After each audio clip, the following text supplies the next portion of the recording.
किस्त नंबर 156 का second last part यानी कि पार्ट 6। एपिसोड के शुरुआत में उस्मान साहब एल्चम खातून और उरहान के साथ खेमे से बाहर आते हैं। उन्हें देखते साथ ही सब लोग खड़े हो जाते हैं। उस्मान साहब आगे बढ़ते हुए कहते हैं, आप सब इस खुशी के दिन में शामिल होने के लिए दूर दूर से आए हैं। आपका शुक्रिया। रब से मेरी दुआ है कि वो हमारे दरमियान भाईचारे के इन रिश्तों को हमेशा कायम रखे। एल्चम बेटी और मेरे बेटे उरहान की शादी गुंदोज साहब और हमारे कबीले को मुत्तहिद करेगी। मेरी दुआ है कि दूसरे कबीले भी इसी तरह ताल्लुकात मजबूत करें, सिर्फ काफरों के साथ नहीं बल्कि एक दूसरे के साथ भी। हम यकीनन कुफार का मुकाबला करने के लिए मुत्तहिद और मजबूत होंगे। लेकिन जो भी है, अब हम अपने बच्चों को शादी के बंधन में बांधने के लिए आगे बढ़ते हैं। इसके साथ ही सब आगे बढ़कर बैठ जाते हैं। होलोफिरा भी एक तरफ खड़े होकर ये सारा मंजर देख रही होती है। निकाह पढ़ाते हुए काजी साहब कहते हैं, एल्चम खातून क्या आप उस्मान साहब के बेटे शहजादे उरहान साहब को हक महर 500 दिरहम अपना शोहर कबूल करती हैं? तो एल्चम खातून कहती हैं, कबूल करती हूँ, कबूल करती हूँ, कबूल करती हूँ। फिर काजी साहब उरहान से पूछते हैं, उस्मान साहब के बेटे शहजादे उरहान, क्या आप गुंदोज साहब की बेटी एल्चम खातून को हक महर 500 दिरहम अपनी बीवी कबूल करते हैं? उरहान भी कहता है, कबूल है, कबूल है, कबूल है। उरहान के ये कहते साथ ही होलोफिरा उन लम्हात को याद करती है जब कई सालों बाद उसकी मुलाकात उरहान से हुई थी। निकाह के बाद सब लोग हाथ उठाकर दुआ मांगते हैं, यार अब हमारे बच्चों को मुसीबतों और हादसात से बचा, इस शादी को बाइस बरकत बना, अपने रास्ते पर चलने वालों को हमारा रहनुमा बना। सब आमीन आमीन आमीन कहते हैं और फिर सब लोग खड़े हो जाते हैं। उस्मान साहब उन दोनों से कहते हैं, अल्लाह मुबारक करे, दोनों जहानों में आपको खुशियां नसीब हों। तो उरहान कहता है, अल्लाह आपका साया हमारे सर पर सलामत रखे इंशाअल्लाह। इसके साथ ही उस्मान साहब उरहान को तोहफे में एक अंगूठी पहनाते हुए कहते हैं, मेरा रब तुम्हें कभी भी शिकस्त से हमकिनार ना करे। ये सुनते साथ ही उरहान उनके हाथ का बोसा लेता है और उस्मान साहब उसे गले लगा लेते हैं। इसके बाद उरहान गुंदोज साहब के हाथ का बोसा लेता है। एल्चम खातून भी उस्मान साहब और बाकी सब से दुआएं लेती हैं। सरदार गुंदोज उरहान से कहते हैं, मैंने अपने बेटे को मिट्टी में दफन किया, लेकिन मेरे रब ने मुझे एक और बहादुर बेटा अता किया। मैं अपनी बेटी को तुम्हारी अमानत में और तुम्हें अपनी बेटी की अमानत में देता हूँ। ये कहते साथ ही सरदार गुंदोज तोहफे में उरहान को खंजर पेश करते हैं। खंजर लेते हुए उरहान उनका शुक्रिया अदा करता है और कहता है, शुक्रिया गुंदोज साहब, मैं आपकी अमानत की हिफाजत करूंगा।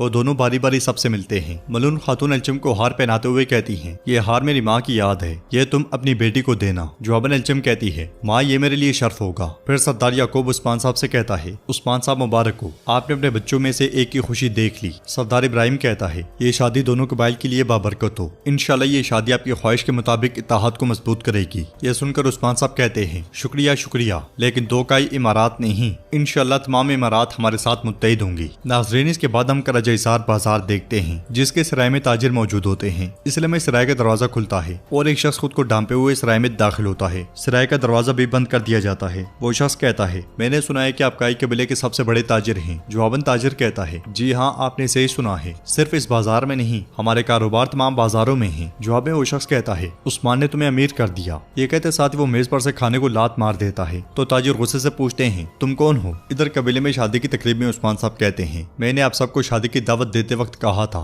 कबायली सदरान से कोई तोहफा कबूल नहीं किया जाएगा। जो चीज कबूल की जाएगी वो है गजा के लिए बैत। ये कहते साथ ही उस्मान साहब बैत लेने के लिए बैठ जाते हैं। तो एक सरदार आगे बढ़ते हुए कहता है, हमारी बैत उन लोगों के साथ नहीं जिन्होंने हमसे मुंह मोड़ा जबकि सुलेबी हमारी तरफ बढ़ रहे थे, बल्कि उसके साथ है जिसने सुलेबियों को शिकस्त दी। ये कहते साथ ही वो आगे बढ़कर उस्मान साहब के हाथ का बोसा लेता है। फिर एक और सरदार आगे बढ़ते हुए कहता है, सिर्फ एक जगह से दूसरी जगह नहीं, बल्कि हम एक फतह से दूसरी फतह तक आपके साथ होंगे। वो सरदार भी आगे बढ़कर उस्मान साहब की बैत करता है। तीसरा सरदार आगे बढ़ते हुए कहता है, हम पैसे की पूजा करने वाले नहीं हैं, बल्कि हम आपके साथ वफादार रहेंगे उस्मान साहब। जैसे जैसे सरदारान उस्मान साहब की बैत करते हैं, वैसे वैसे सरदार याकूब और इब्राहिम साहब के चेहरे का रंग उड़ता जाता है। बैत के बाद उस्मान साहब खड़े हो जाते हैं और कहते हैं, अजीम तुर्क सरदारान, आप सबकी उम्र दराज हो। फतह की आग के जरिए जो आप सबके दिलों में है, हम तसव्वुर से बाहर की जमीनें भी फतह करेंगे। हमारे पास एक ऐसी रियासत होगी जिसमें मजलूम खुलकर सांस ले सकेंगे। मेरे सरदारान, मेरे जंगजुओं, मेरी बाजियान, ये रियासत उन तमाम मसाइब के काबिल होगी जो हमने बर्दाश्त किए हैं। यह सुनकर सिपाही तलवारें लहराते हुए उस्मान साहब जिंदाबाद, उस्मान साहब जिंदाबाद के नारे बुलंद करते हैं। और सरदार याकूब इब्राहिम बे से कहता है, ये हमें धमका रहा है। तो सरदार इब्राहिम कहता है, मैं इसके सर पर तमाम पहाड़ों को गिरा दूंगा। सराय में वो शख्स बैठकर सीटी बजाने लग जाता है, जिसकी आवाज सुनते साथ ही बुलंदी पर छुपे हुए उसके सिपाही कूदने लग जाते हैं। वो सब बेदर्दी से कई ताजिरों को मौत के घाट उतारने लग जाते हैं। कुछ ही देर के बाद तमाम के तमाम ताजिर मारे जाते हैं और वो शख्स अपने ऊपर से चोगा उतार फेंकता है। तो नाज़रीन, ये वही शख्स है जिसने कोनूर की जान बचाई थी। आखिर इसने किसके कहने पर ऐसा किया? इब्राहिम बे के कहने पर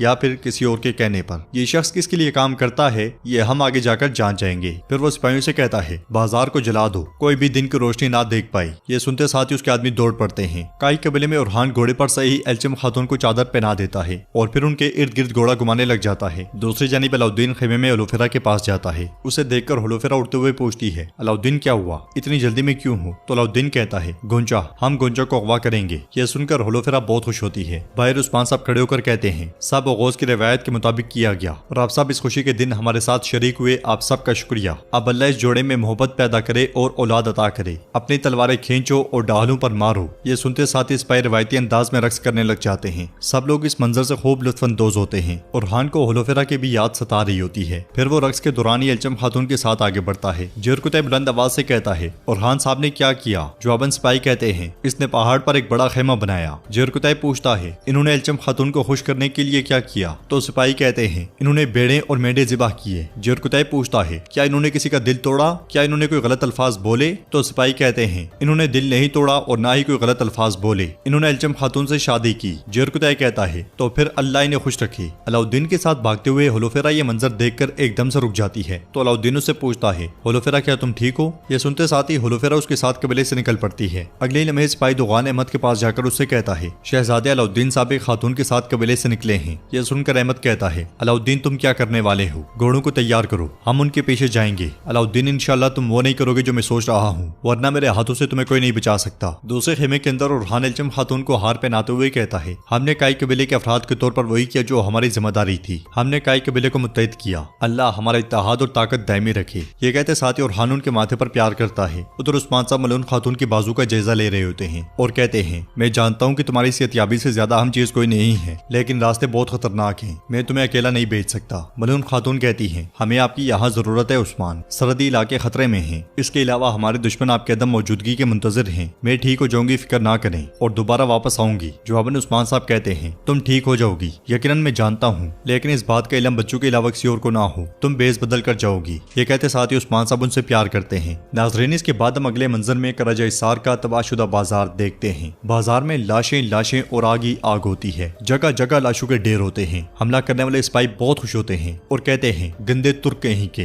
वो वैश्याना अंदाज में वहां से आगे बढ़ जाते हैं। तो नाज़रीन ये था इस वॉल्यूम का सेकंड लास्ट पार्ट जो कि इख्तिताम पजीर होता है। इसके बाद इंशाल्लाह लास्ट पार्ट भी कुछ देर बाद अपलोड कर दिया जाएगा। अगर आपको ये वीडियोस पसंद आई हैं तो इन वीडियोस को लाइक करें, चैनल को सब्सक्राइब करें और इसके अलावा ये बताएं कि बोल बिलाल जो चैनल का नाम है वो आपको कैसा लगा है। अगर आपको ये वीडियो पसंद आई है तो वीडियो को लाइक करें, चैनल को सब्सक्राइब करें और बेल आइकन पर लाजमी से क्लिक कर दें। इंशाल्लाह मिलते हैं नेक्स्ट वीडियो में। तब तक के लिए रखें अपना और अपनों का बहुत ज्यादा ख्याल। अल्लाह निगहबान।